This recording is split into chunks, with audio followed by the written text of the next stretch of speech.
Avec ce temps épouvantable, nous n'aurons plus personne ce soir. Tiens, fiston, il est 10 heures. On va aller se coucher. Attends. Écoute. C'est peut-être un client, papa. L'auberge de l'enseigne de l'amiral Benbow ne verra plus de clients aujourd'hui. C'est un ivrogne qui passe. Qu'est-ce que vous voulez?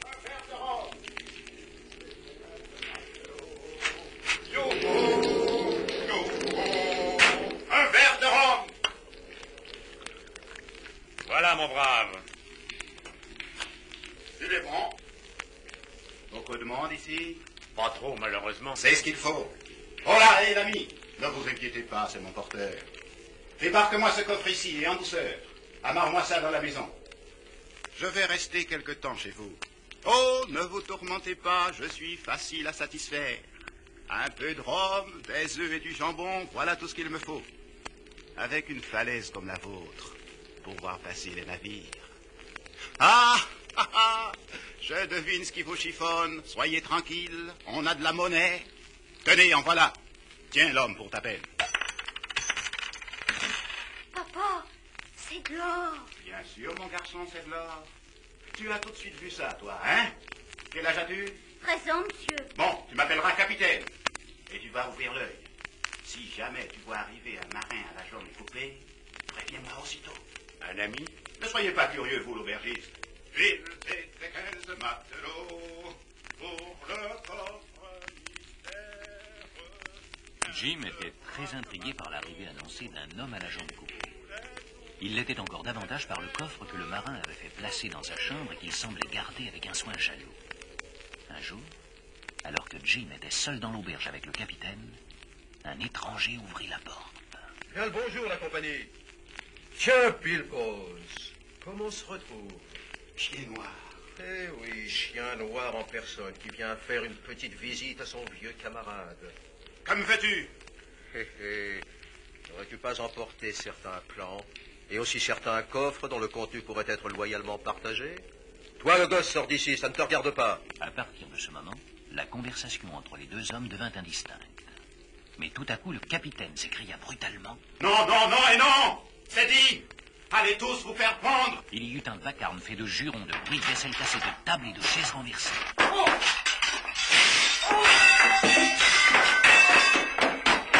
Puis le visiteur appelé Chien Noir poussa un hurlement.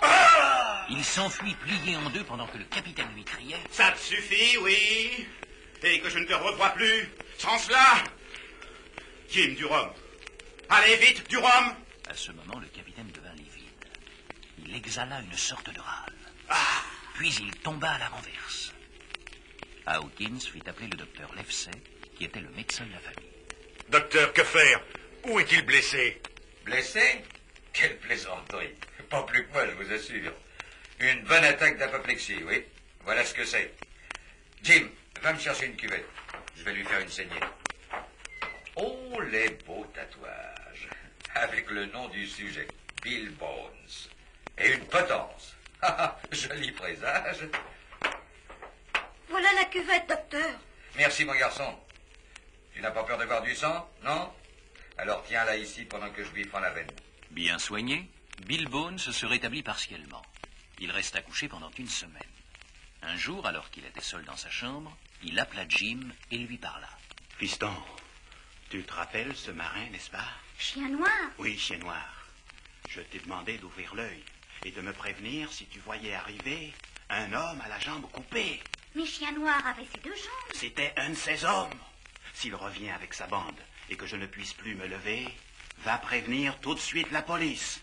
Ils pourront pincer ici tous les complices du vieux Flint, ou du moins ce qu'il en reste. Quel crime ont-ils commis? Ils me poursuivent parce que seul je connais le secret que le vieux Flint m'a confié sur son lit de mort. Quel secret? Ils veulent savoir où est la cachette. Quelle cachette? Et ils veulent m'envoyer la marque noire. Qu'est-ce que c'est que la marque noire? C'est mon coffre qu'ils veulent. Pourquoi? Chut. Attends un peu. Va voir, Jim.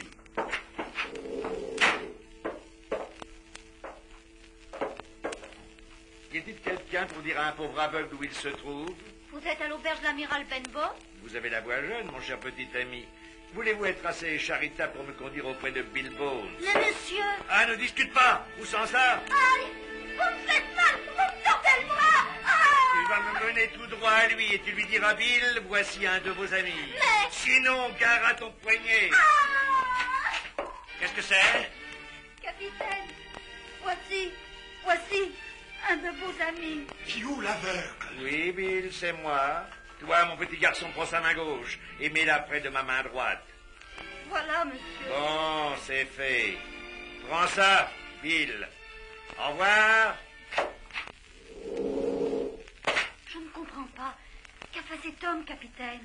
Il vient de me remettre la marque noire. La marque noire? Oui, mon petit. Écoute, je suis en danger. Si tu m'aides comme je te le demande, je te donnerai la moitié de ce qu'il y a dans le coffre. Qu'est-ce qu'il y a dans le coffre? Il y a le plan. Quel plan? Le plan de l'île du squelette, en plein Atlantique. Dans l'île se trouve un trésor que le vieux Flint avait caché avant de mourir. Mais la bande du vieux brigand me poursuit. Elle est commandée par l'homme à la jambe coupée. Et Hugh l'aveugle est son lieutenant.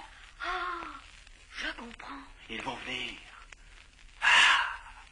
Tout à coup, Bill s'affala de tout son long sur le sol. Jim appela sa mère. Non, viens vite. Le capitaine est tombé. Au même moment, il vit dans la main de Bill Bones un bout de papier que l'aveugle venait de lui remettre. C'était une feuille noircie d'un côté. Ce devait être cela que le capitaine appelait la marque noire. Jim prit le papier, le déplia, et il lut ces simples mots, « À ce soir, 10 heures ». Puis il remarqua une petite clé suspendue au cou de Bill. Il la détacha. Madame Hawkins survenait. Mon Dieu! Mais que s'est-il passé, Jim? Le capitaine vient de voir une nouvelle attaque, non? Je crois bien que c'est la dernière. Mais je crois aussi avoir trouvé la clé du coffre. Comment oses-tu te préoccuper d'un coffre qui appartenait à ce pauvre homme alors qu'il vient de... Mais c'est important, non? Ses ennemis vont venir le voler ce soir à 10 heures.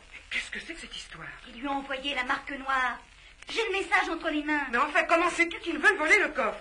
Qui te dit que ce sont des voleurs? Le capitaine m'avait prévenu avant de mourir. Mais petit malheureux, de toute façon, ce qu'il y a dans ce coffre ne t'appartient pas. Simon, le capitaine m'en avait promis la moitié. En ce sens que... N'ouvre pas, maman! N'ouvre pas! Vite, je suis au coffre. Viens avec moi, maman, viens!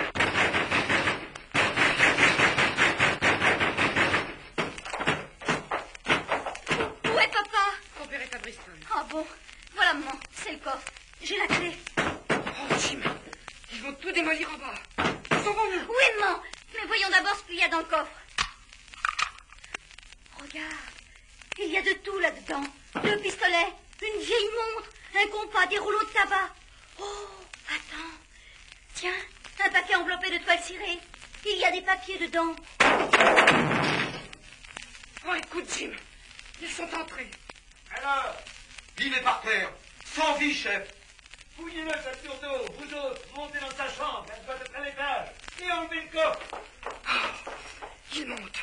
Ils viennent, Jim. Ils vont nous tuer. Non, maman. Passons par la porte qui donne sur la grange. Ils ne la trouveront pas. Vite, viens. J'emporte le paquet. Enfoncez la porte.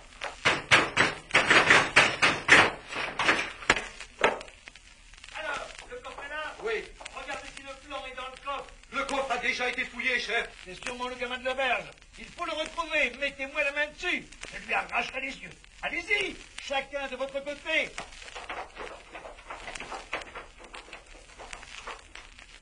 Mais Jim et Madame Hawkins avaient pu fuir, laissant l'auberge aux mains des brigands qui la mirent à sac sans découvrir Jim ni le précieux paquet qui devait contenir le plan. Les 2 fugitifs allèrent chercher du secours chez le docteur Livesey. Ils ne le trouvèrent pas chez lui. Le docteur était allé dîner chez le square Trelawney. Jim et sa mère s'y précipitèrent. Et à peine en présence des 2 notables, Jim raconta ce qui venait de se passer. Docteur Livesey, il faut prévenir tout de suite les douaniers montés. Ne t'énerve pas, Jim. Voyons d'abord ce que contient ce paquet. Je vais l'ouvrir. Tu permets, n'est-ce pas? Oh oui, docteur.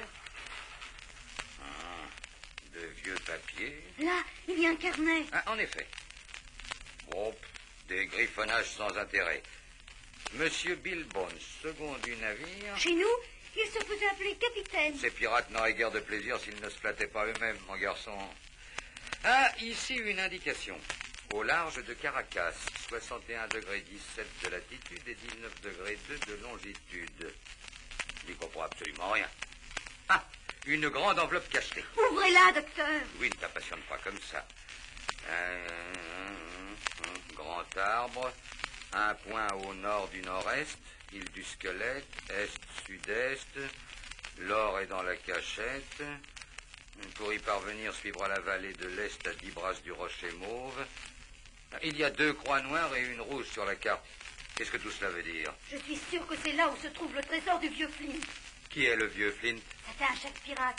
Comment, docteur? Vous n'avez jamais entendu parler de Flint? Mais vous ne savez rien, mon cher. Flint était un vieux forgeron impitoyable qui a écumé les océans pendant 20 ans. Il est mort à présent. Mais il est bien possible que sa bande se soit reconstituée et soit à la recherche de son trésor. Mais c'est passionnant ce que vous me dites là, Trelawney. Vous ne croyez pas si bien dire. Passionnant. Le terme est exact. Livesey, vous allez abandonner votre misérable médecine. Je pars pour Bristol dès ce soir. Je ferai le plus fin voilier d'Angleterre et nous partons pour l'île où nous trouverons de l'or. De l'or, à ne plus savoir qu'en faire. Vous n'oubliez qu'une chose, Trelawney, c'est que cet or n'est pas votre propriété, mais le produit de vol et de meurtre. Mais avec ce trésor, nous pourrons faire le bien, réparer les crimes et les injustices. Je propose que nous nous conformions à la loi. Moitié à l'État, moitié à ceux qui auront découvert le trésor. C'est dit, nous partons. Et si ses parents le permettent, nous emmenons Jim. Oh non. Non, Jim est bien trop jeune et il est si inexpérimenté. Il vient de nous prouver qu'il était très subtil, au contraire. Cela vous déplairait donc de devenir riche, Madame Hawkins? Non, bien sûr, mais... Oh, Simon, laisse-moi partir.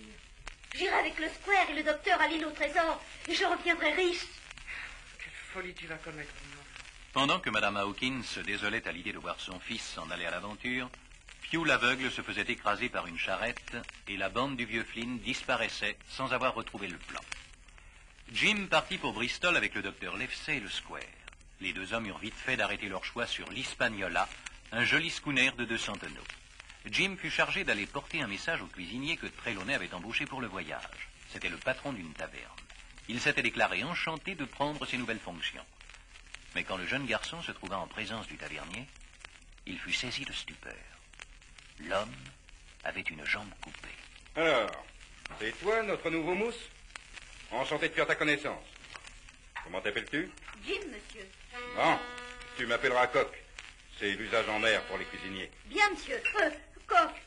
Oh, dites, cet homme qui se lève là-bas dans la salle, c'est un bandit. Comment c'est un bandit? Oui, c'est Chien Noir. Tenez, il se sauve. Ça fait rien, il n'est peut-être pas riche. Comment s'appelle-t-il, dis-tu? Chien Noir. Vous n'avez donc pas entendu parler des pirates? Non, je sors très peu, tu sais. Il y en avait un chez nous, à l'auberge de l'amiral Benbow. Tiens. Oui, et il avait peur d'un homme à la jambe coupée. Comme vous. Oh, pardon. Ce n'est rien, petit. Il y a plus d'un perroquet à Bristol qui s'appelle Coco. Tiens, voilà nos armateurs. Messieurs, bonjour. Je viens vous présenter à votre futur capitaine, Monsieur Smollett. Bienvenue, capitaine. Vous m'excuserez, mais j'ai à faire mes préparatifs de départ. Je vous en prie. Messieurs, il paraît que vous possédez la carte du Nil où sont cachés les trésors. Je n'ai même dit cela à personne. Pourtant, tout l'équipage est au courant. Alors c'est vous, docteur. Oh, Square, comment pouvez-vous supposer? Ce serait toi, Jim, qui... Je n'ai vu personne d'autre que le cuisinier ici, il y a à peine quelques minutes. Peu importe, messieurs, peu importe. Ce que je vous demande, c'est de prendre toutes les précautions voulues. Ou alors de me laisser résilier mon engagement. Déjà des conditions. Squire, je ne connais pas l'équipage que vous avez recruté, sauf votre mousse ici, et l'homme qui vient de se retirer si hâtivement. Certaines choses me paraissent suspectes. Quelle idée. Enfin, puisque vous êtes maître, après Dieu, nous ferons ce que vous voudrez, capitaine. C'est parfait. Alors, pour commencer, nous allons faire transborder la poudre et l'arsenal à l'arrière de l'Hispaniola. Faudra partir à la marée. Vous êtes le coq, je crois. Oui, capitaine. Eh bien, quand vous aurez embarqué, vous vous occuperez de vos fourneaux, mon brave. Et vous n'oublierez pas que c'est moi qui commande à bord. Jim comprit qu'un violent antagonisme allait opposer les 2 hommes. En voyant John Silver, il s'était rappelé la terreur qu'inspirait à Bill Bones un homme à la jambe coupée. Ce cuisinier serait-il un bandit, se demandait le jeune garçon. Et si jamais des pirates se trouvaient à bord, que se passerait-il? Jim, qui avait de l'intuition, ne pouvait pas prévoir cependant les forfaits dont allait se rendre coupable cet équipage de fortune et dont il serait la première et innocente victime.